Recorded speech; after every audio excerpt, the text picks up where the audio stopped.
اگر آپ چاہتے ہیں کہ ہماری ویڈیو بر وقت آپ تک پہنچ جائیں تو ہمارے چینل کو سبسکرائب کر کے بیل آئیکن کے بٹن کو دبا دیں اور ہمیں لائک اور شیئر بھی کر لیں۔ Thank you. نحمدہ و نصلی علی رسولہ الکریم والحمد للہ رب العالمین۔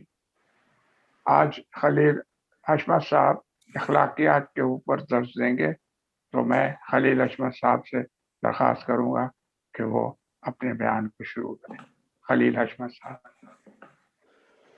السلام علیکم جی، بہت شکریہ طارق بھائی آپ کا۔ اچھا جی، اخلاقیات کا چیپٹر ہم نے میزان سے سٹارٹ کیا تھا لاسٹ ویک، تو اس میں کچھ باتیں ہم نے دیکھ لی تھی، تو اس سے پہلے کہ ہم اس میں آگے چلیں میں ذرا سمرائز کر دوں پچھلی باتوں کو تھوڑا سا۔ مجھے لگ رہا ہے کہ شاید کوئی ایک دو جو بھائی ہیں وہ نہیں تھے شاید پچھلی دفعہ۔ تو اخلاقیات کے باب میں یہ بات میں سمرائز کرنے جا رہا ہوں کہ ایمان کے بعد جو سب سے بڑا مطالبہ ہے اللہ تعالیٰ کا ہم سے، ہمارے دین کا ہم سے، وہ اصل میں تزکیہ اخلاق ہے۔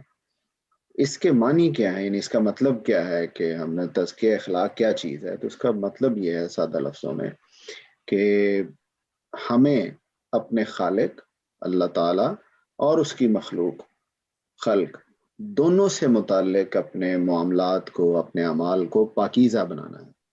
یہی وہ چیز ہے جسے عام طور پر عمل صالح بھی کہہ دیا جاتا ہے۔ اور اگر آپ غور کریں تو تمام جو شریعت ہے اللہ تعالیٰ کی بیان کردہ، وہ اسی کی فرع ہے، اسی کی آپ سمجھیں کہ اپلیکیشن ہے۔ تو اور دوسری انٹرسٹنگ بات یہ ہے کہ اللہ تعالیٰ نے اپنی شریعت میں ظاہر ہے کچھ چیزیں تو تمدن کے ساتھ ساتھ بے شک تبدیل بھی کی ہیں، لیکن اگر ہم غور کریں تو جو مین اس کا کنٹینٹ ہے، جو اس کی مین اس کا حصہ ہے، ایمان اور عمل صالح جو اصل دین ہے، اس میں کوئی بھی ترمیم کبھی نہیں ہوئی۔ اللہ تعالیٰ نے قرآن پاک میں اس میں بالکل واضح کر دیا ہے کہ جو شخص اللہ تعالیٰ کے ہاں ان دونوں چیزوں کو لے کر آئے گا، یعنی ایمان اور عمل صالح، تو جنت اسی کے لیے ہے اور وہ اس میں ہمیشہ رہے گا۔ یعنی سادہ لفظوں میں اگر آپ یہ پوچھیں کہ دین کیا ہے یا جنت میں جانے کا کرائیٹیریا کیا ہے، تو وہ دو لفظوں میں یہی ہے، ایمان اور عمل صالح۔ آپ قرآن پاک میں کبھی کھول کے اگر یہ دیکھنے کی کوشش کریں کہ جہاں جہاں اللہ تعالیٰ نے جنت میں داخلے کا انحصار جن چیزوں کو قرار دیا ہے، تو آپ کو اس میں ایمان اور عمل صالح یہ عام طور پر دونوں اکٹھی ہی ملیں گی اکثر آیات کے اندر۔ تو اس میں غامدی صاحب نے یہاں ریفر کیا ہے سورہ طٰہٰ کی ایک آیت، اس کا ترجمہ میں پڑھ رہا ہوں، اور جو اس کے حضور مومن ہو کر آئیں گے اس طرح کہ انہوں نے نیک عمل کیے ہوں گے، وہی ہیں جن کے اونچے درجے ہیں، سدا بہار باغ جن کے نیچے نہریں بہتی ہوں گی، وہ ان میں ہمیشہ رہیں گے، یہ صلہ ہے ان کا جو پاکیزگی اختیار کرے۔ تو یہی وہ عمل صالح ہے۔ ایمان تو ہم سب جانتے ہیں، یہی عمل صالح ہے جسے ہم لوگ بعض اوقات فضائل اخلاق بھی کہہ دیتے ہیں۔ یعنی فضائل اخلاق اصل میں عمل صالح کے لیے ہی بولا جانے والا ایک دوسرا لفظ ہے، اور اس کے جو بالکل اس کا جو آپ سمجھ لیں کہ متضاد لفظ ہے، اس کے جو اپوزٹ ہے، اس میں جس کو ہم غیر صالح اعمال کہہ سکتے ہیں، اس کے لیے لفظ غامدی صاحب نے اپنی کتاب میں رذائل لکھا ہے، رذائل۔ تو نبی صلی اللہ علیہ وسلم کا ارشاد ہے کہ میں اخلاق عالیہ کو ان کے اتمام تک پہنچانے کے لیے مبعوث کیا گیا ہوں۔ نیز یہ فرمایا کہ تم میں سے بہترین لوگ وہی ہیں جو اپنے اخلاق میں دوسروں سے اچھے ہیں، یہی لوگ مجھے سب سے زیادہ محبوب بھی ہیں۔ قیامت کے دن آدمی کی میزان میں سب سے زیادہ بھاری چیز اچھے اخلاق ہی ہوں گے، اور بندہ مومن وہی درجہ حسن اخلاق سے حاصل کر لیتا ہے جو کسی شخص کو دن کے روزوں اور رات کی نمازوں سے حاصل ہوتا۔ تو یہ اس کا ایک بنیادی مطلب تھا اخلاقیات کا۔ تو اب ظاہر ہے اس میں ہم آگے ابھی ڈسکس کر رہے ہیں کچھ چیزیں اور بھی، لیکن اس کو میں تھوڑا ایک بات پھر واضح کر دوں یہاں پہ کہ ہمارے ہاں عام طور پر بدقسمتی یہ ہے کہ ہم لوگ زیادہ تر یہ سمجھتے ہیں کہ مذہب عام طور پر شاید کسی کلچر کا نام ہے. ہم مسلمان گھرانے میں پیدا ہو گئے ہوئے ہیں، ہم نے بچپن سے دیکھا ہے ماں ابا کو کہ وہ نماز پڑھتے ہیں. رمضان کے دنوں میں ہمیں وہ روزے بھی رکھوانے کے لیے اٹھا دیتے تھے، ہم نے روزے بھی رکھے ہیں. اور اس طرح کے جو ہمارے مطلب چیزیں ہیں جو ہمارے گھروں میں ہوتی ہیں وہ ہم کرتے ہیں، اور ہم سے یہ سمجھتے ہیں کہ بس مذہب اتنا ہی. اور اس کے بعد جب ہم اپنے انسانوں کے معاملات کی طرف آتے ہیں تو اس میں ہم دیکھیے کہ کس جگہ پر ہم کھڑے ہیں. معذرت کے ساتھ اگر ہم اپنے بیک ہوم میں ہی دیکھ لیں، یعنی آپ دیکھیے کہ مسجدیں نمازوں سے بھری ہوئی ہیں، نمازیوں سے سوری، یعنی جگہ مشکل سے ملتی ہے نمازوں کے ٹائم پہ مسجدوں میں، اکثر مسجدوں میں. اور وہی نمازی جب مسجد سے باہر آتے ہیں تو پھر دیکھیے وہی جب وہ اپنی دکان پہ بیٹھتے ہیں، اپنی جاب پہ جاتے ہیں، اپنی کسی کرسی پہ بیٹھتے ہیں، تو آپ دیکھیے کہ پھر وہ کیا معاملات کس طرح سے کرتے ہیں. یہ بتانے کی ضرورت نہیں. اس کی وجہ کیا ہے کہ ہمیں احساس نہیں ہے کہ اصل میں دین کا ہم سے تقاضا کیا ہے. شاید یہ احساس ہے بھی کچھ لوگوں کو، لیکن اس میں ایک بڑی اچھا کسی نے ایک دفعہ کوشچن کیا. اس نے کہا جی کیا وجہ ہے کہ ہمارے ہاں مسلمانوں کو یہ پتہ ہے اخلاقیات کا، ان چیزوں کا، لیکن کیا وجہ ہے کہ ہم عام طور پر ان پہ عمل نہیں کرتے.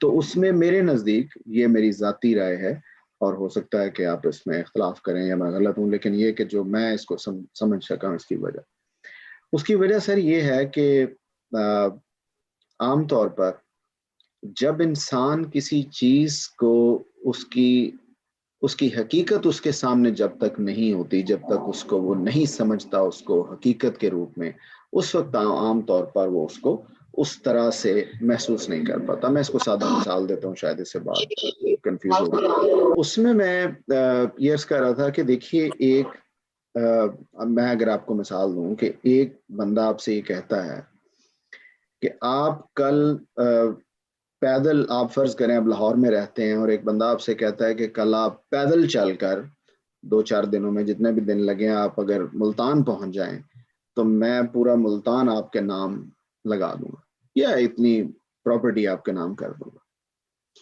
تو میرا خیال یہ ہے کہ چونکہ آپ نے ملتان دیکھا ہوا ہے اور وہ جو بندہ ہے وعدہ کرنے والا وہ بھی بڑا آپ کا جاننے والا ہے، آپ کو پتا ہے وہ وعدے کی خلاف ورزی نہیں کرتا، تو آپ سوچئے ذرا آپ کا رویہ کیا ہوگا. آپ کہیں گے کہ پیدل میں تو گھسٹ کے آنے کے لیے بھی تیار ہوں، یعنی آپ چل پڑیں گے. آپ کو پتا ہے کہ تکلیف ہے، بڑا مشکل کام ہے، کوئی میرا خیال ہے 300-400 کلومیٹر ہے شاید لاہور سے ملتان یا اس سے بھی زیادہ. تو اصل میں وجہ کیا ہے کہ وہاں آپ تیار ہو جاتے ہیں اس مشکل کو برداشت کرنے کے لیے، کیونکہ ملتان آپ نے دیکھا ہوا ہے، کیونکہ وہ آپ کے سامنے ہے، آپ نے لوگوں سے سنا ہے اس کے بارے میں، بسیں چلتی ہیں اس روٹ پر. آپ کو ایک طرح سے اس کی حقیقت کا اندازہ ہے کہ ملتان کوئی خیالی جگہ کا نام نہیں ہے، کسی خیالی شہر کا نام نہیں ہے، وہ واقعی ایگزسٹ کرتا ہے. تو ظاہر ہے آپ اس کے پانے کے لیے آپ سمجھتے ہیں کہ اگر یہ شرط رکھی گئی ہے تو آپ فوراً نکل کھڑے ہوں گے. اب آپ آئیے اس طرف کہ اللہ تعالیٰ جب ہم سے یہ تقاضا کرتے ہیں کہ انسان اگر تو اس بادشاہی میں آنا چاہتا ہے، اس جنت کو پانا چاہتا ہے، تو اس کے لیے تجھے کچھ تکلیفیں برداشت کرنی ہیں،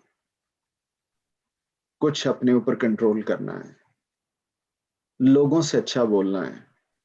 لوگ تم سے نفرت بھی کریں تم نے جواب میں محبت کرنی ہے. لوگ تمہیں کوئی محروم بھی کر دیں کسی چیز سے، تم نے ان کو جواباً پھر بھی کچھ دینا ہے. لوگ تمہیں برا بھی کہیں تم نے جواباً ان کو اچھا ہی کہنا ہے. کسی کو کم نہیں تول کے دینا، ہو سکے تو زیادہ ہی دے دینا. صرف لوگوں کے حقوق نہیں ادا کرنے، اس سے آگے بڑھ کے احسان بھی کرنا. یہ کام کرنے بظاہر یہ مشکل لگتے ہیں، لیکن جس بادشاہی کا، جس جنت کا وہ وعدہ اللہ تعالیٰ کر رہے ہیں ہم سے، اس کے بعد شاید اتنا مشکل نہ لگے. اب مسئلہ یہ ہے کہ لوگوں نے پھر وہی بات ادھر آ جائے گی دوبارہ سے کہ لوگوں کو اندازہ ہی نہیں اس جنت کا. وہ سمجھتے ہیں کہ نعوذ باللہ یہ ایک خیالی باتیں ہیں, کس نے دیکھی ہے وہ جنت, کس نے دیکھی ہے وہ جہنم. تو بس اس لیے لوگ عام طور پر اس میں سست روی کا شکار ہو جاتے ہیں, اس پہ عمل نہیں کر پاتے. تو آئیے میں اس سے پہلے کہ آگے تھوڑا سا اس کا شروع کروں تو ہم ایک جھلک جلدی سے تھوڑا سا ان حقائق کی بھی دیکھ لیں کہ جنت کو سمجھنے کے لیے اللہ تعالیٰ نے کیا کچھ ہمارے سامنے رکھ دیا ہے, کاش ہم اپنی آنکھوں سے اس جنت کو بھی دیکھ سکیں. تو آئیے ذرا اس کا تھوڑا سا جائزہ طائرانہ سے لے لیں. دیکھیے میں مثال دیتا ہوتا ہوں کہ آج اگر آئی فون والے آپ کو یہ کہہ دیں, ایپل والے یہ کہہ دیں کہ اگلے سال ہم ایک ایڈوانسڈ ورژن نکال رہے ہیں ایپل کا, اس میں یہ فیچرز ہوں گے, اس میں کیمرہ اتنے میگا پکسلز کا ہوگا, اس کی پروسیسر اتنا ہوگا, اس کی ریم اتنی ہوگی, ہم سب لوگ ایک سیکنڈ میں اس پہ یقین کر لیتے ہیں. کیونکہ ان کا جو پچھلا ورژن ہے, جو اس کا تھوڑا سا لو گریڈ ورژن ہے, وہ ہمارے ہاتھوں میں ہے. ہم اس سے کھیل رہے ہیں, ہم اس کو یوز کرتے ہیں, اس کی اپلیکیشنز کو دیکھتے ہیں سارا دن. اس لیے ہم کہتے ہیں کہ بھئی جب ایپل والے یہ کہہ رہے ہیں کہ ایک نیا فون انہوں نے اگلے سال لانچ کرنا ہے, تو وہ یقیناً کر سکتے ہیں, کر دیں گے, کیونکہ میرے پاس یہ آئی فون پکڑا ہوا میرے ہاتھ میں. تو اب آئیے ذرا واپس اس جنت کی طرف.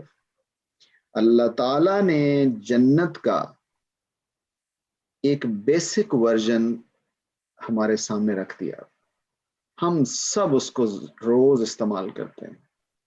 آپ نے کبھی سوچا ہے کہ یہ زندگی جو 50-60 سال کی ملی ہے, کیا چیز ہے یہ؟ کیسے ایک بچہ 9 مہینوں میں ماں کی فیکٹری میں, ماں کے پیٹ میں بن کے باہر آتا ہے, کیسے وہ بڑا ہوتا ہے, پتہ ہی نہیں چلتا اتنی جلدی وہ جوانی بڑھاپے کی منزلیں طے کر کے اور ختم. یہ زندگی کی, یہ 50-60 سال کی زندگی جو ہے, یہ آپ یوں سمجھیے زندگی کا ایک لو گریڈ ورژن ہے. اور وہ مالک ہم سے یہ کہہ رہا ہے کہ جب تمہاری آنکھ بند ہونی ہے, اس کے بعد ایک دفعہ پھر میں نے تمہیں زندہ کرنا ہے, پھر تمہیں زندگی دینی ہے.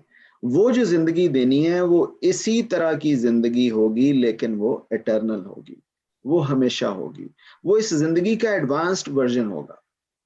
میں اس کا انکار کیسے کروں؟ مجھے کوئی ایکسپلین کر دے. آج میں آپ کے سامنے بیٹھا ہوں, آپ میرے سامنے بیٹھے ہیں, کیا بات ہے ہماری, یعنی ہمارے وجود کو دیکھیں, ہماری آنکھیں, ہمارے ناک, ہمارے کان, ہمارا دل, ہمارے جسم کے فنکشنز, انیٹمی, فزیولوجی, یعنی کتابیں لکھ دی گئی ان چیزوں کو سمجھنے کے لیے. اور وہ یہ کہہ رہا ہے کہ میں تمہیں دوبارہ بناؤں گا, لیکن وہ جو تمہارا دوسرا ورژن ہوگا وہ ایڈوانسڈ ورژن ہوگا. ہم اس کو ماننے کے لیے تیار نہیں. کتنے بدقسمت ہیں ہم, دیکھتے نہیں اپنے آپ کو. دیکھیے کبھی دنیا میں کسی گروسری سٹور پہ ہم روز جاتے ہیں, کسی فروٹ شاپ پہ کھڑے ہو جائیے, دیکھیے ذرا کیا کچھ پڑی ہوئی ہیں کھانے کی چیزیں ادھر.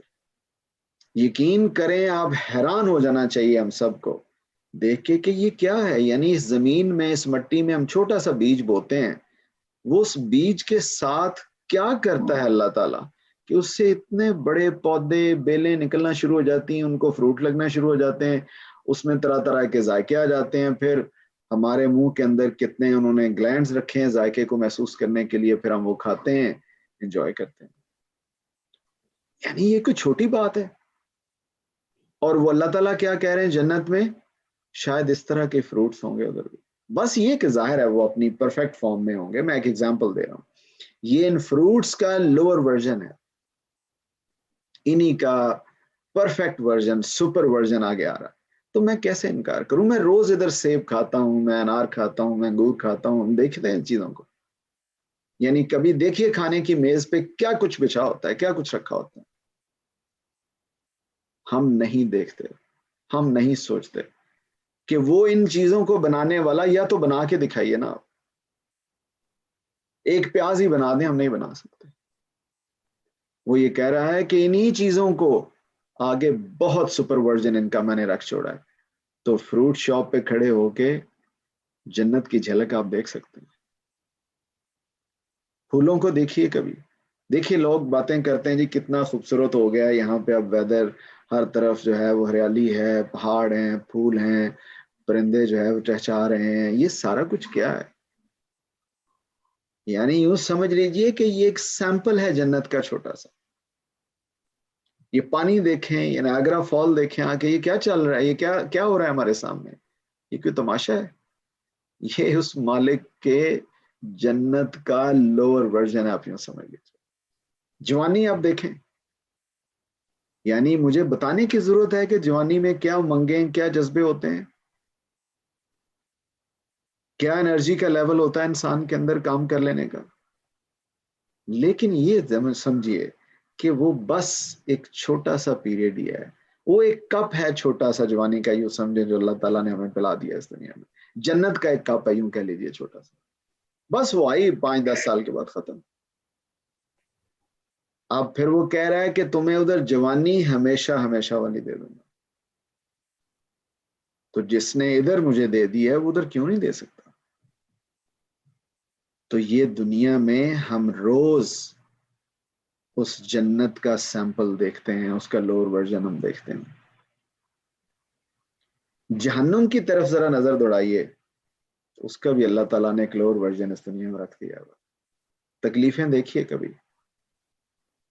کبھی وزٹ کیجئے کسی ہاسپٹل کو. اللہ تعالیٰ جنت نصیب کرے، مولانا وحید الدین صاحب کہتے ہوتے تھے وہ زندہ قبرستان ہے. کبھی جائیں کسی ہاسپٹل میں وزٹ کرنے کسی کی عیادت کے لیے،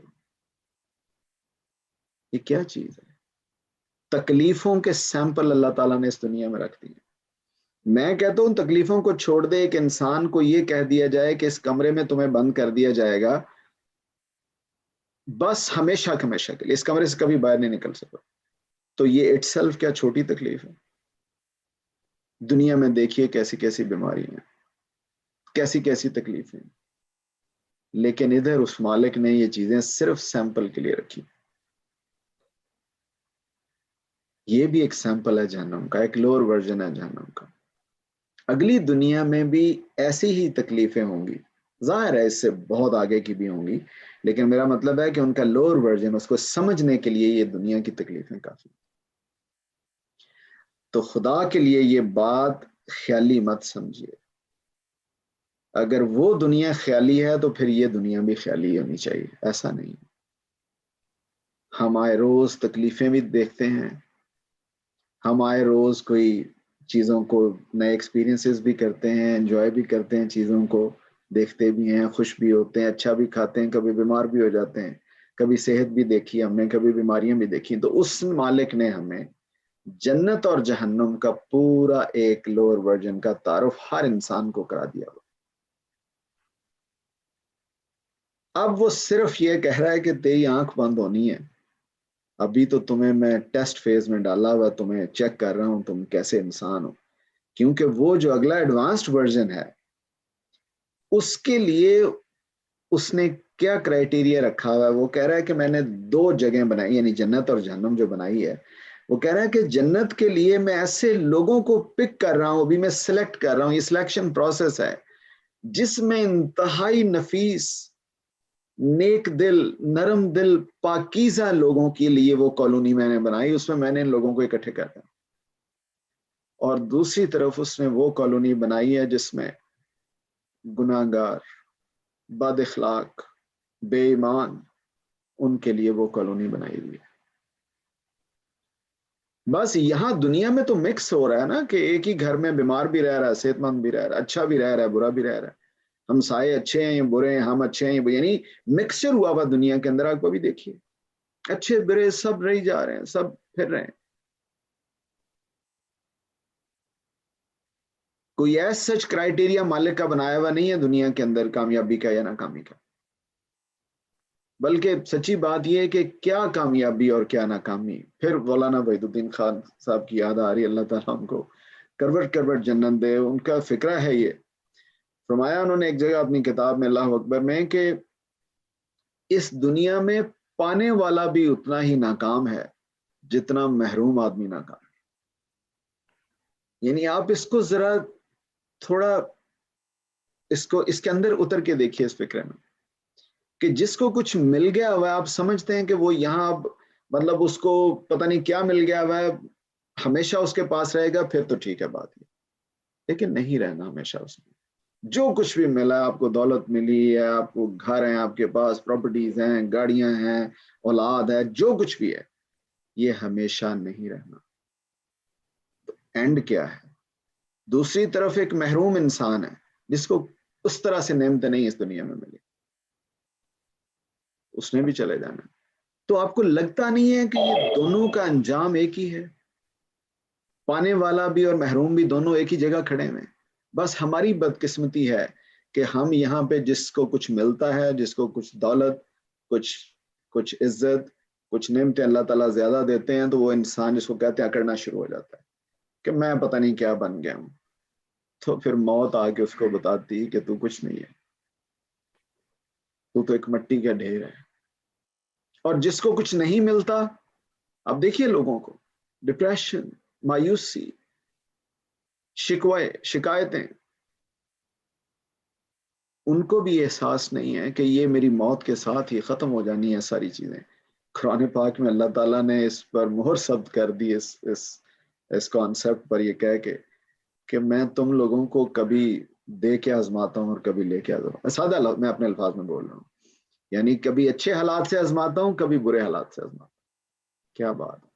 تو یہ جو کچھ ہمارے سامنے ہے، اچھا یا برا، یہ ذہن میں رکھیے کہ یہ ہمیشہ نہیں ہے، یہ عنقریب ختم ہونے والا ہے. کچھ مل جائے تو اکڑنا نہیں ہے، کیونکہ یہ جانے والا ہے. اور کچھ چھن جائے تو پریشان نہیں ہونا، یہ محرومی بھی عارضی ہے. تو یہ چیز جب ہمارے اندر ہم روز یہ ایکسپیرینس کریں، کھانا کھانے سے پہلے ایک نوالا توڑیں اور دیکھیں 1 منٹ اس کے لیے کہ مالک یہ تو نے کیسے بنا دیے گندم کے دانے چھوٹے چھوٹے، کمال ہے.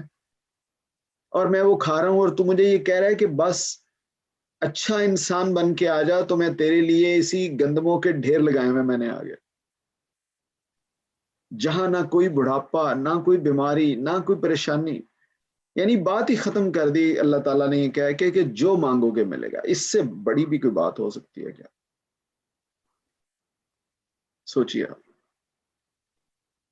ہم تیار ہی نہیں ہیں اس کے لیے، ہمیں یقین نہیں ہے نا. میں وہی بتا رہا ہوں کہ ہم نے تو اللہ تعالیٰ کے اس وعدے کو نعوذ باللہ اتنی اہمیت بھی نہیں دی جتنی ہم کسی موبائل فون بنانے والی کمپنی کو دے دیتے ہیں، کیونکہ ان پہ ہم ٹرسٹ کر لیتے ہیں. بکنگ کروا چھوڑتے ہیں لوگ ایڈوانس میں کہ وہ فون اگلا ورژن لینا ہے ہمیں، پلان کرتے ہیں اس کے لیے باقاعدہ سے. تو آئیے ذرا جنت کے اس ایڈوانس ورژن کے لیے بھی کوشش کریں، اس کی بھی بکنگ کریں. اور اس کا سب سے بڑا کرائٹیریا، میں پچھلی دفعہ بھی بات کر رہا تھا، ایمان تو شاید ہم سب کے پاس ہے، اللہ تعالیٰ اس کو محفوظ رکھیں، لیکن اصل جو بڑا کرائٹیریا ہے وہ اخلاقیات کا ہے.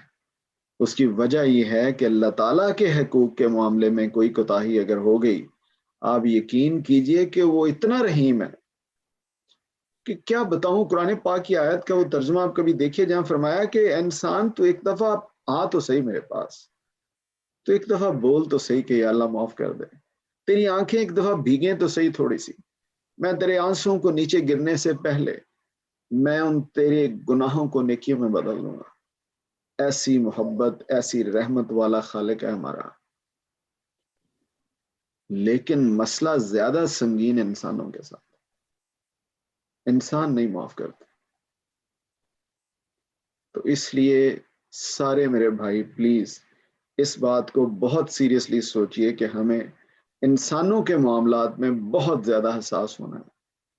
وہ انسان چاہے آپ کے اپنے گھر میں بیوی ہے، بچے ہیں، ماں باپ ہیں، بہن بھائی ہیں، رشتہ دار ہیں، جو بھی ہیں، ہمسائے ہیں آپ کے، جہاں آپ کام کرتے ہیں، آپ کے کولیگز ہیں. خیال رکھیے یہ کہ ایک انسان کا ہاتھ تیار ہے آپ کے گریبان تک جانے کے لیے، بس وہ عدالت لگنے کی دیر ہے. ابھی تو ہم کسی کی آواز کو دبا دیتے ہیں، کسی غریب کو، کسی اپنے سے ماتحت کو، کسی ملازم کو، پتہ ہے نا وہ کچھ نہیں کر سکتا، کیا کر لے گا. آپ کے پاس مثال کے طور پر بڑے ذرائع ہیں، آپ بڑے بااثر ہیں، کچھ لائر آپ ہائر کر لیں گے، لیکن اس دن کچھ نہیں ہوگا. اس دن صرف اخلاقیات کا لائر چاہیے آپ کو. اس دن وہی ملازم پتہ نہیں کس درجے پہ کھڑا ہوگا. تو ڈریے لوگوں سے جو اس عدالت میں کھڑے ہوں گے جہاں پر انصاف کیا جائے گا. قرآن پاک میں اللہ تعالیٰ کہتے ہیں میں انصاف کے دن کا مالک ہوں. مطلب میں اپنی بات کر رہا ہوں، لگتا ہے مجھے کہ میں اس انصاف کا متمنی ہو سکتا ہوں. سوچئے صبح سے شام تک کتنے انسانوں کے ساتھ ہمارے کیا کیا معاملات ہوتے ہیں، کتنی تکلیف ہم دوسروں کو پہنچاتے ہیں. بعض اوقات ہمارے رویے، بعض اوقات ہمارے معاملات، لین دین کے معاملات. کوئی بات نہیں، کر لیجئے جہاں تک کرنا ہے. ان قریب وہ وقت آنے والا ہے جب اس عدالت میں کھڑے ہوں گے ہم بھی، اور جن پر ہم نے زیادتیاں کی ہیں وہ بھی. کیا بنے گا اس دن؟ تو انسانوں سے بہت جلدی سے معافی مانگیے، ان سے معاملات اپنے سیدھے کر لیجیے. میں اس دن بھی کہہ رہا تھا لاسٹ ٹائم کہ اب رات کو سونے سے پہلے بے شک ایک چھوٹی سی آپ لسٹ ترتیب دے لیں کہ میں نے کل کن کن لوگوں کو کال کرنی ہے، کن کن سے معافی مانگنی ہے، کن کن کے کو حقوق آپ سے غضب ہو گئے ان کو میں نے لٹانے ہیں. ابھی بھی ٹائم ہے. تو یہ سب سے بڑی ایک بنیادی بات ہے جو ہم پچھلی دفعہ ڈسکس کر رہے تھے. تو اب اس میں چند مباحث جن کا ہم نے آغاز کیا تھا کہ اللہ تعالیٰ نے سورہ شمس میں فرمایا ہے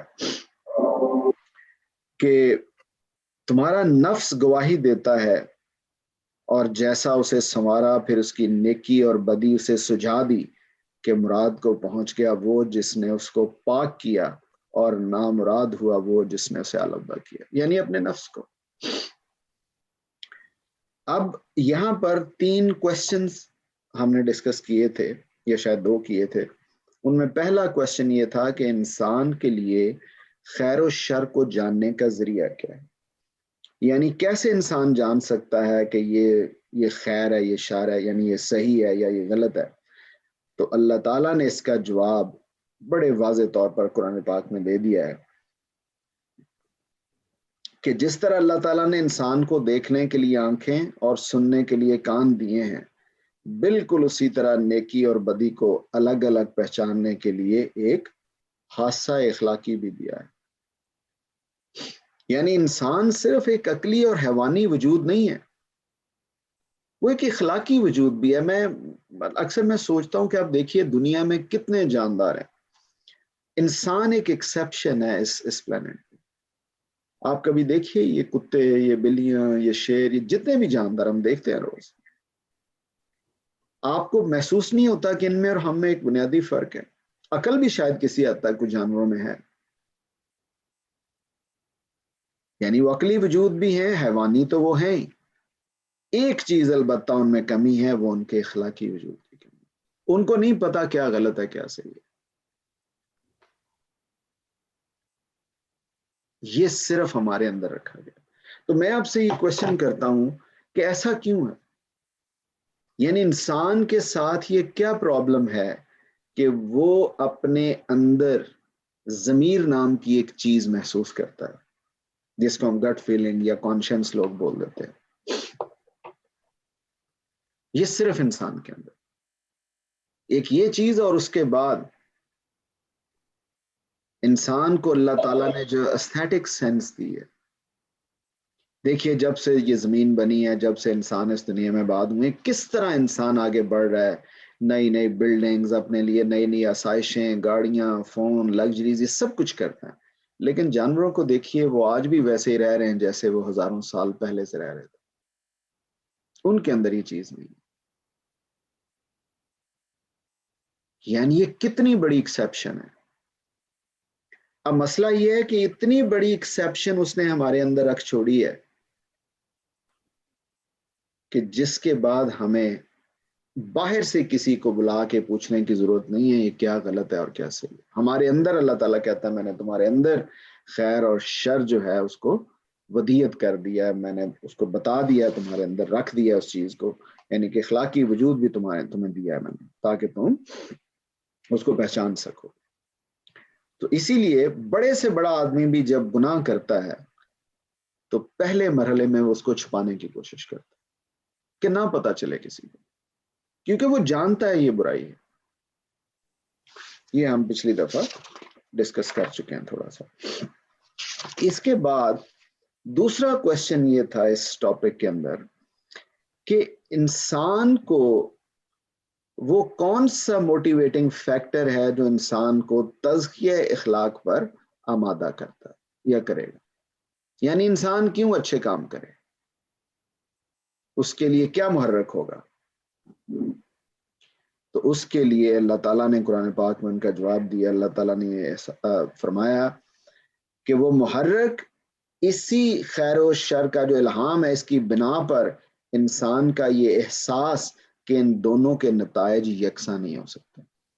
یعنی وہ اس کے اندر ہی چھپا انجام ہے نا. جس طرح صحیح اور غلط کا تصور جب ہمارے اندر رکھا ہے, آٹومیٹیکلی اس کا نتیجہ یہ پیدا ہوگا, ہمارے اندر یہ احساس پیدا ہوگا کہ پھر اچھے اور برے کا انجام بھی ہونا چاہیے.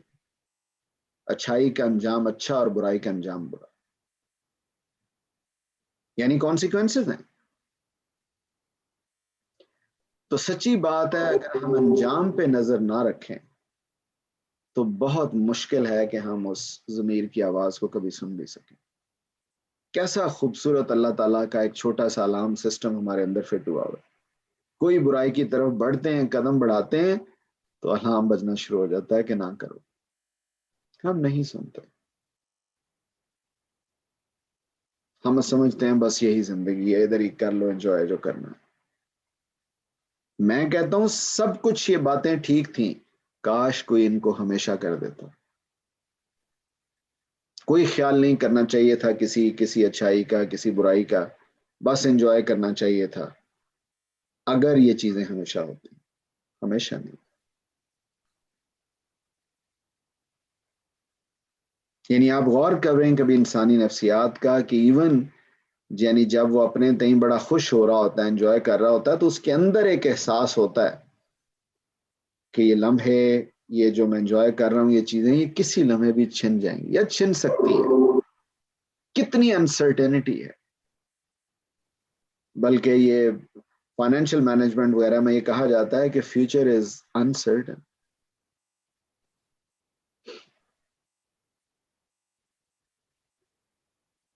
ہم چاہتے بہت ہیں کہ ان خوبصورت لمحوں کو جب ہم انجوائے کر رہے ہوتے ہیں, کبھی کسی جگہ سیر کرنے گئے ہیں, جو بھی ہم کر رہے ہیں, ان خوبصورت لمحوں کو ہم چاہتے ہیں کہ ادھر ہی رک جائیں.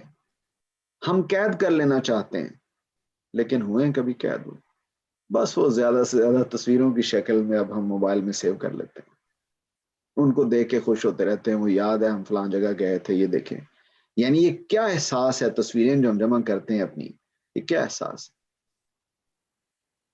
جن لمحوں کو ہم حقیقت میں قید نہیں کر سکے, ان کو ہم تصویروں کی زبانی شاید قید کرنے کی کوشش کر رہے ہیں. اس سے بھی بڑا کوئی ثبوت چاہیے ہمیں اپنی کمزوریوں کا.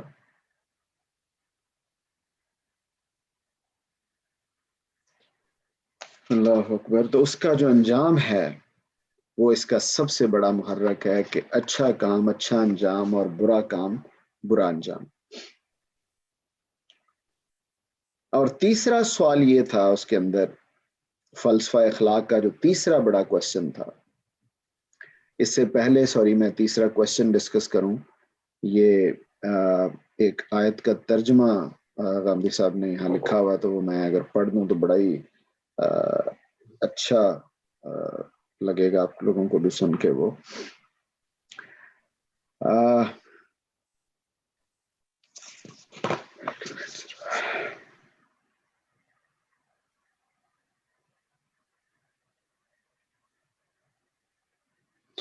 اللہ تعالیٰ نے فرمایا یہاں پر کہ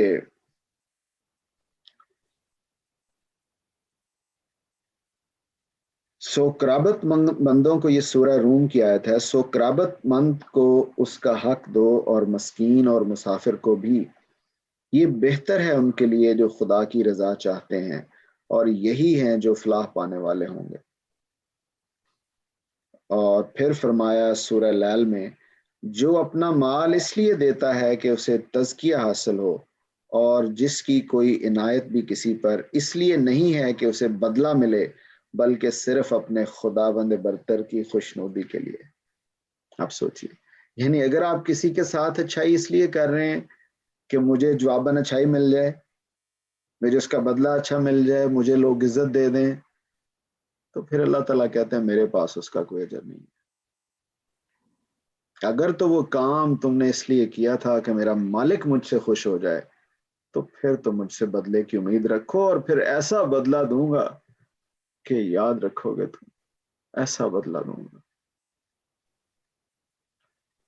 یعنی کیسی رحمت ہے اس کی کہ آپ سوچئے یہ 50-60 سال کی زندگی، اس میں بھی مطلب کیا ہے ہم لوگوں کے اعمال، چلیے کچھ شرمندگی، کچھ ندامت، کچھ آنسو شاید، اور شاید کوئی ایک ٹوٹا پھوٹا عمل، اور اس کا نتیجہ سوچئے کیا ملنے والا ہے۔ بس شرط اس کی یہ ہے کہ جو کام، جو تحفہ، میں پچھلی دفعہ لفظ بول رہا تھا کہ جو تحفہ وہ مالک ہم سے مانگ رہا ہے وہ صرف اس کے لیے خالص ہونا چاہیے، اس میں کوئی ریاکاری، کوئی ملاوٹ نہیں ہونی چاہیے، اور اگر اس میں ہو گئی تو پھر ادھر کچھ نہیں ہے۔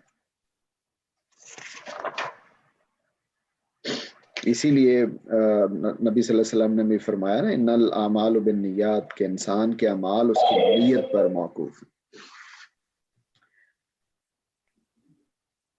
تو اس میں بڑی مؤثر ایک حدیث ہے جی، وہ ابو ہریرہ رضی اللہ تعالیٰ عنہ سے نقل کی گئی ہے۔ وہ کہتے ہیں کہ رسول اللہ علیہ وآلہ وسلم نے فرمایا، قیامت کے دن سب سے پہلے ان لوگوں کا فیصلہ کیا جائے گا جو قرآن کے عالم تھے یا لڑائی میں مارے گئے، یا جنہیں اللہ تعالیٰ نے مال و دولت سے نوازا تھا۔ انہیں لایا جائے گا، پھر اللہ تعالیٰ اپنی نعمتیں انہیں یاد دلائے گا اور وہ ان کا اقرار کریں گے۔ پھر اللہ تعالیٰ ان سے پوچھیں گے تم ان میں کیا کرتے رہے؟ عالم کہے گا میں نے علم سیکھا اور سکھایا اور لوگوں کو آپ کی طرف بلانے کے لیے قرآن سناتا رہا۔ مجاہد کہے گا میں آپ کی راہ میں لڑا اور مارا گیا۔ دولت مند عرض کرے گا میں نے ہر اس موقع پر خرچ کیا جہاں آپ خرچ کرنا پسند کرتے ہیں۔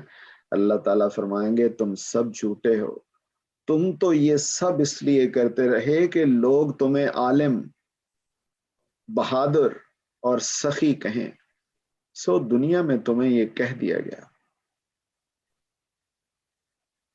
چنانچہ حکم دیا جائے گا اور وہ منہ کے بل گھسیٹ کر جہنم میں ڈال دیے جائیں گے۔ اللہ اکبر۔ اب تیسرا سوال ہے جی، تیسرا کوشچن ہے فلسفہ اخلاق کا، وہ یہ ہے کہ اس سارے صحیح و عمل کی غایت اور اس کا مقصود کیا ہے؟ اس کے ظاہر ہے مختلف جواب لوگوں نے دیے ہیں۔ کسی نے کہا جی کہ وہ خوشی ہوتی ہے، کسی نے کہا جی یہ کمال ہے، تیسرے کے نزدیک فرض برائے فرض ہے۔ سورہ شمس کی ان آیات سے یہ بات بھی صاف ہو جاتی ہے کہ قرآن کے نزدیک وہ مقصد تزکیہ ہے، پاکیزگی ہے۔ یعنی ہم یہ جتنے بھی اچھے اخلاق ہیں، یعنی ان کا مقصد کیا ہے، ان کا یعنی ہم کیوں اچھے اخلاق میں ہمیں غور کرنا چاہیے، کیوں اپنانے چاہیے اچھے اخلاق، تو اس کا جو نتیجہ ہے اللہ تعالیٰ کے نزدیک وہ یہ ہے، یعنی اس کا مقصد کیا ہے، سوری، اس کا مقصد یہ ہے کہ تم پاک ہو جاؤ، تم صاف ہو جاؤ، تزکیہ ہو جائے تمہارا، جس کے نتیجے میں خدا کی ابدی بادشاہی انسان کو حاصل ہو جائے۔ کیونکہ جیسے میں نے پہلے عرض کیا کہ وہ جو جنت ہے وہ اصل میں ایک ایسی کالونی ہے، ایک ایسی آپ سمجھیے کہ ہاؤسنگ سوسائٹی ہے جس میں پاکیزہ لوگوں کو اللہ تعالیٰ نے داخل کرنا، بالکل صاف شفاف دل، جن میں کسی انسان کے لیے نفرت نہیں ہے، کسی انسان کے لیے نفرت نہیں ہے جن کے دلوں میں، ایسے شفاف دل جس میں خدا کے علاوہ کسی دوسرے انسان کی عظمت ان کے نزدیک نہیں پھٹکی، وہ ساری زندگی خدا کی عظمت میں سرشار رہے ہیں، جن کے دل خدا کی تعریف میں مگن رہے ہیں، اسی کے گن گاتے رہے ہیں۔ ایسے پاک صاف دلوں کے لیے وہ کالونی بنائی جا رہی ہے۔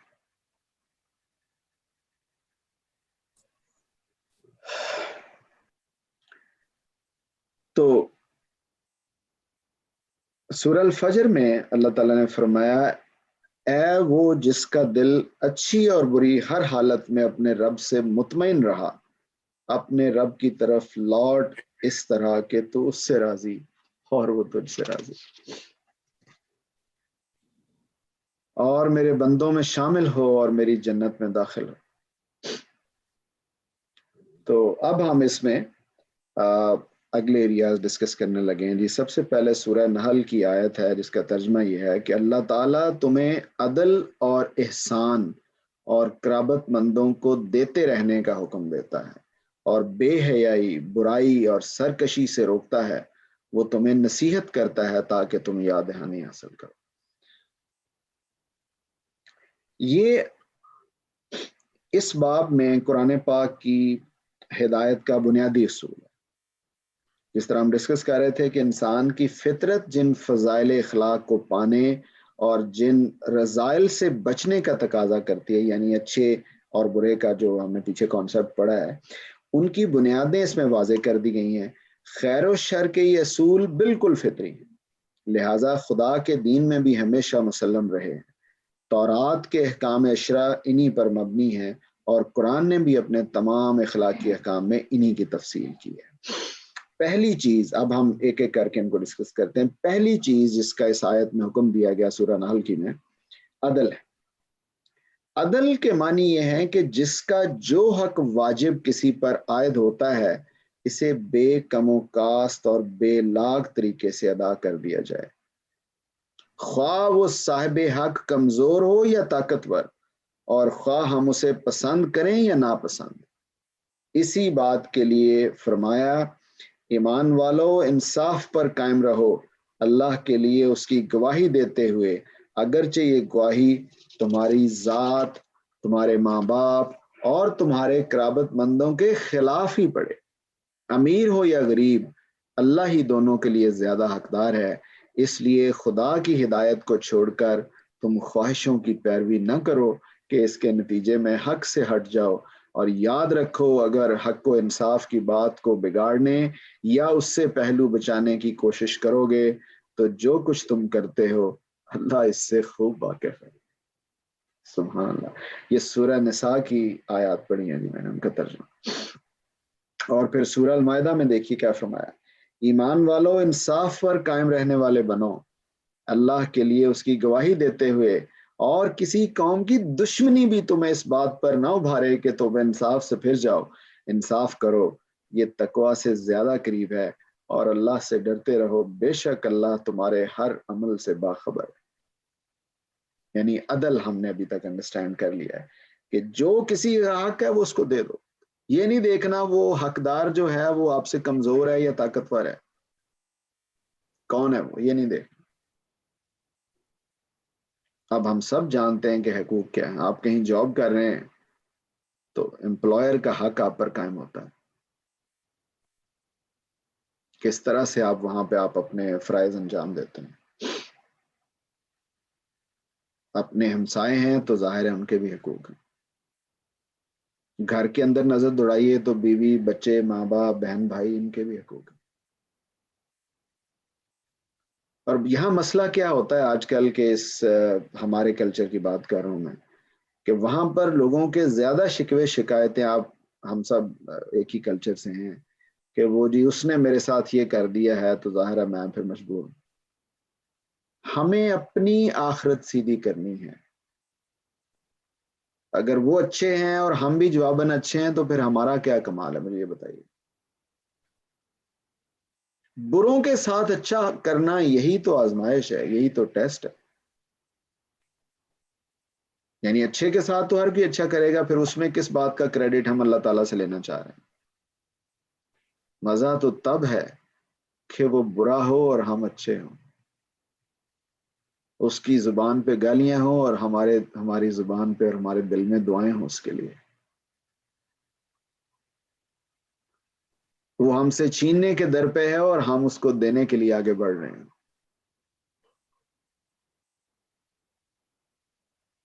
یہ رویہ مطلوب ہے اللہ تعالیٰ کا۔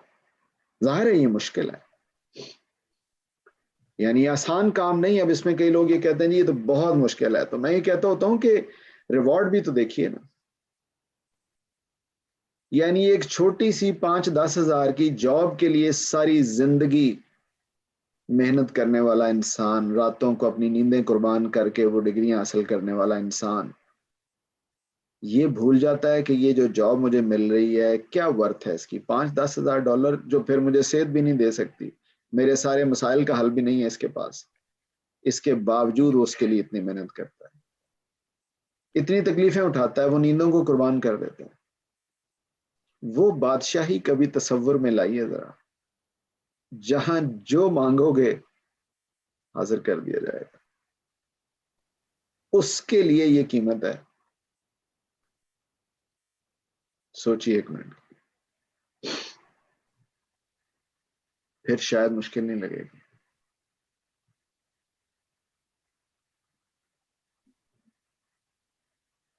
ایک دفعہ یہ واقعہ ہے جس مطلب کسی سے مجھے اب اس کی ایگزیکٹ تو نہیں ریفرنسز کا کوئی یاد, لیکن چلے مثال کے طور پر اس کو آپ سمجھ لیجئے کہ ایک بچہ, ذرا ایزیوم کیجئے ایک نوجوان لڑکا, پاکستان کے کانٹیکسٹ میں بات کرتے ہیں, وہاں پر عام طور پر جو انٹرمیڈیٹ کے اسٹوڈنٹس ہوتے ہیں عام طور پر ان کا ٹارگٹ یہ میڈیکل یا انجینئرنگ ہوتا ہے. فرض کیجئے کہ ایک بچہ جس نے اپنے انٹرمیڈیٹ میں ایف ایس سی میں میڈیکل کالج میں جانے کے لیے اس نے دن رات ایک کیا, بالکل نوجوان تھا, اس کی منگیں جذبے, اس کے سارے دوست باہر کرکٹ کھیل رہے ہوتے تھے, اور اس نے اپنے آپ کو کنٹرول کر کے کہ نہیں مجھے اس وقت نہیں کھیلنا, وہ جاگتا تھا راتوں کو, اپنے اوپر کنٹرول کرتا تھا. یہ نہیں کہ اس کے دل میں خواہشات نہیں تھے, لیکن کس لیے کنٹرول کرتا تھا, اس کے ذہن میں اس کی منزل ہر وقت تازہ رہتی تھی کہ مجھے کنگ ایڈورڈ میڈیکل کالج میں جانا ہے. مثال دے رہا ہوں میں. ایسے ہی ہمیں کنٹرول کرنا. یعنی یہ کون کہتا ہے کہ یہ آسان امتحان ہے؟ نہیں ہے, آسان نہیں ہے, مشکل ہے. سوچئے ذرا آپ ایک منٹ کے لیے کہ ایک بھائی, سگا بھائی ہمارا, وہ ہم سے بات کرنا پسند نہیں کر رہا, اور آپ اس سے پھر بھی محبت کر رہے ہیں, اس کے لیے دعائیں کر رہے ہیں, اس کو پھر بھی آپ محبت کے پیغام بھیجتے ہیں, سلام بھیجتے ہیں, اس کا خیال رکھتے ہیں. انا آتی ہے نا بار بار سامنے, کیا چیز ہے یہی تو ٹیسٹ ہے. تو جب کبھی انا سامنے آنے لگے تو سوچئے اس جنت میں ایڈمیشن کا, اس کا یہی کرائٹیریا ہے. بالکل اسٹوڈنٹ کی طرح ہو جائیے جس کے کلاس فیلو, جس کے ایج فیلوز باہر کرکٹ کھیل رہے ہوتے ہیں, اور وہ اس وقت بیچارہ کتابیں لے کے بیٹھا ہوتا ہے.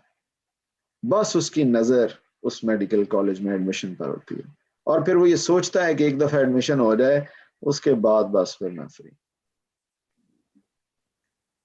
تو یہ ایسے ہی ہے, آسان نہیں ہے بہرحال, لیکن اس کا اگر ہم بدلہ ذہن میں رکھیں جو اللہ تعالیٰ ہم سے وعدہ کر رہے ہیں, تو پھر بہت آسان شاید لگے گا. دوسری چیز عدل کے بعد احسان ہے. اب احسان کیا چیز ہے؟ یہ اصل میں عدل سے ایک سٹیپ آگے ہے, یہ عدل سے ایک چیز اور تمام اخلاقیات کا جمال و کمال ہے. اس سے مراد صرف یہ نہیں کہ حق ادا کر دیا جائے, بلکہ مزید برآں یہ بھی ہے کہ ہم دوسروں سے باہمی مراعات اور فیاضی کا رویہ اختیار کریں, ان کے حق سے انہیں کچھ زیادہ دے دیں, اور جب خود لینے کی باری آئے تو خود اپنے حق سے کچھ کم پر ہی راضی ہو جائیں. یہی وہ چیز ہے جس سے معاشرے میں محبت, ایثار, اخلاص, شکر گزاری, اعلی ظرفی اور خیر خواہی کی قدریں نشو و نما پاتی, اور زندگی میں لطف و حلاوت بھی پیدا کرتی. یہ بڑی چیز ہے احسان. ہم تو حقوق نہیں ادا کر پاتے, تو احسان تو بہت دور کی چیز ہے. یعنی اللہ تعالیٰ ہم سے یہ ایکسپیکٹ کر رہے ہیں کہ احسان کرو, عدل سے اگلے سٹیپ پہ جاؤ, اور ہم سے تو عدل ہی نہیں ہو رہا. ہاں اپنے لیے ہم سب کچھ ایکسپیکٹ کرتے ہیں کہ میرے ساتھ ایک پائی کی بھی زیادتی ہو جائے تو کس طرح انسان چیختا ہے نا پھر, کہ اس نے میرے ساتھ زیادتی کر دی, اس نے میرے ساتھ یہ کر دیا. کبھی وہی انگلی گھما کے ذرا اپنی طرف لائیے، دیکھیے ہم نے کن کے ساتھ زیادتی کی، ہم نے کیا کچھ کیا، ہم نے کتنا کم تولا ہے. تو پھر شاید چپ لگ جائے ہمیں اپنے حقوق مانگنے پر، بلکہ ہماری زیادہ توجہ اس پر ہو جائے گی کہ ہمیں حقوق دینے میں زیادہ کانشیس ہونا چاہیے. تیسری چیز قرابت مندوں کے لیے انفاق ہے. انفاق اصل میں یہ احسانی کی ایک برانچ ہے، ایک فرع ہے آپ کہہ لیجیے، اس کی ایک خاص صورت متعین کرتی. اس کا مطلب یہ ہے کہ قرابت مند صرف اس کے حقدار نہیں کہ ان کے ساتھ عدل و احسان کا رویہ اختیار کیا جائے، بلکہ اس کے بھی حقدار ہیں کہ لوگ اپنے مال پر ان کا حق تسلیم کریں، انہیں کسی حال میں بھوکا ننگا نہ چھوڑیں، اور اپنے بال بچوں کے ساتھ ان کی ضرورتیں بھی جس حد تک ممکن ہو فیاضی کے ساتھ پوری کرنے کی کوشش کریں. ان کے مقابلے میں بھی 3 ہی چیزیں ہیں جن سے اس آیت میں روکا گیا ہے. اللہ تعالیٰ نے کیا فرمایا یہاں پر؟ 3 چیزیں اللہ تعالیٰ نے کہی ہیں اسی آیت میں جس میں روکا گیا ہے. پہلی چیز فحشا، یعنی اس سے مراد زنا اور اس سے ریلیٹڈ چیزیں. دوسری چیز منکر ہے، یہ معروف کا ضد ہے، یعنی وہ برائیاں جسے انسان بالعموم جانتے ہیں کہ یہ برائیاں ہیں، ہمیشہ سے برا کہتے رہے ہیں، اور جن کی برائی ایسی کھلی ہوئی ہے کہ اس کے لیے کسی دلیل، کسی استدلال کی ضرورت نہیں ہوتی. ہمیں پتہ ہوتا ہے کہ یہ برائی ہے. مذہب و ملت اور تہذیب و تمدن کی ہر اچھی روایت میں انہیں برا ہی سمجھا جاتا رہا ہے.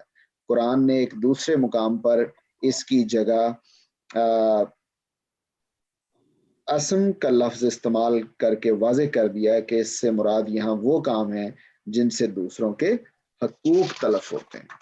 تیسری چیز بغی ہے، اس کے معنی سرکشی اور تعدی کے ہیں، یعنی انسان اپنی قوت، طاقت اور زور و اثر سے ناجائز فائدہ اٹھائے، حدود سے تجاوز کرے، دوسروں کے حقوق پر، خواہ وہ حقوق خالق کے ہوں یا مخلوق کے، دست درازی کرنے کی کوشش کر رہا ہو.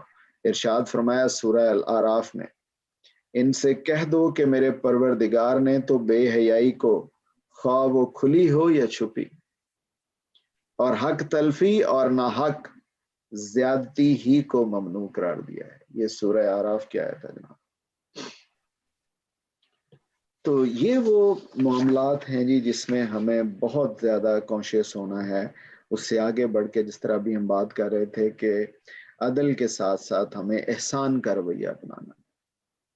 ہمیں لوگوں کے میں سب سے یہ کہتا ہوتا ہوں کہ دیکھیے آج کل ہمارے ہاں مطلب جو لوگ بھی یہ خیرات کرنا چاہتے ہیں تو اس میں ظاہر ہے پرائرٹی ہمیں اپنے رشتہ داروں کو، اپنے محلے میں ادھر ادھر لوگوں کو دینی چاہیے. یہ کام بھی کرنے والے ہیں، لیکن اس کے ساتھ ساتھ ایک اور میں سمجھتا ہوں کہ ایک اور حق بھی ہے، ایک اور شاید احسان کا تقاضا بھی یہ ہے کہ ہم اپنے سارے انسان بھائیوں کو، میں نے انسان بھائیوں کا لفظ استعمال کیا، سارے انسان بھائیوں کے لیے، ان کی آخرت کے لیے بھی پریشان ہونا چاہیے. ہم سب کو ان کے لیے دعائیں کرنی چاہیے اللہ تعالیٰ سے اٹھ کے کہ مالک ان کو ہدایت دے دے، جن کو ہم سمجھتے ہیں وہ ہدایت کریں.